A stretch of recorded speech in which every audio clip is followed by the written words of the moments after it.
Shalom, saya Rina Pasaribu akan menjelaskan tingkatan lembaga peradilan umum di Indonesia dan upaya hukum apa yang ditempuh oleh terpidana jika seseorang tidak mendapatkan keadilan dan di peradilan Mahkamah Agung, dan contoh kasusnya. Jadi tingkatan lembaga peradilan umum di Indonesia yaitu yang pertama tingkatan pengadilan negeri, tingkatan kedua pengadilan tinggi, dan tingkatan ketiga itu Mahkamah Agung. Pengadilan negeri adalah tingkatan paling pertama dalam sistematika peradilan umum di Indonesia. Hasil keputusan hakim pada tingkatan pengadilan negeri ini bisa digugat kembali dengan menempuh upaya banding ke pengadilan tingkat 2 yakni pengadilan tinggi. Pengadilan tinggi sendiri berkedudukan di ibu kota, kabupaten atau kota, sementara pengadilan tinggi berkedudukan di ibu kota suatu provinsi. Apabila upaya banding pada tingkatan pengadilan tinggi dirasa tidak mewakili keadilan, maka para pihak bisa menempuh upaya yang bernama kasasi kepada Mahkamah Agung. Mahkamah Agung kemudian akan memeriksa dan memberikan keputusan hukum yang bersifat tetap atau inkrah. Meski disebut kekuatan hukum tetap, namun keputusan kasasi ini juga masih bisa digugat dengan menempuh jalan PK atau peninjauan kembali sesuai ketentuan yang berlaku.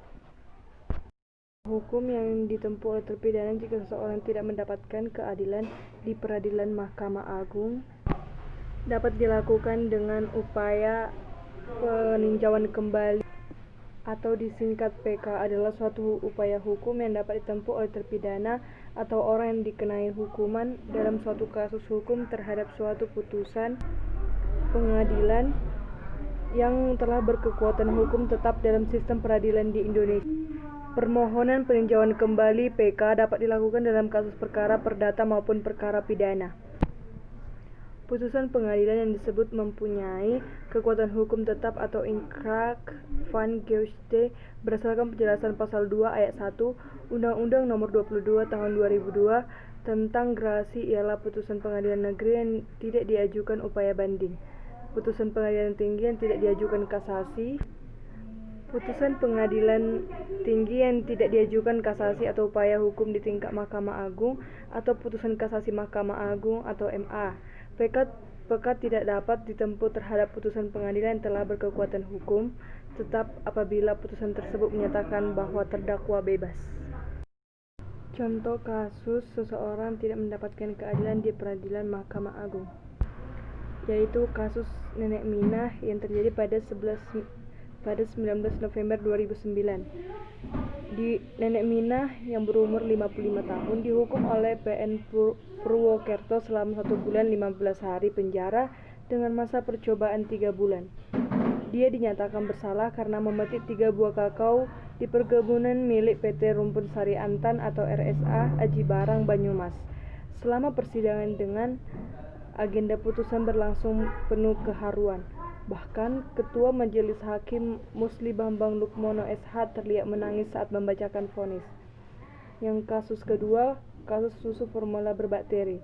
Kasus bermula pada 15 Februari 2008 IPB memuat di website mereka tentang adanya susu yang tercemar bakteri itu Enterobacter sakazaki, namun pemerintah tidak membuka nama-nama merek susu tersebut.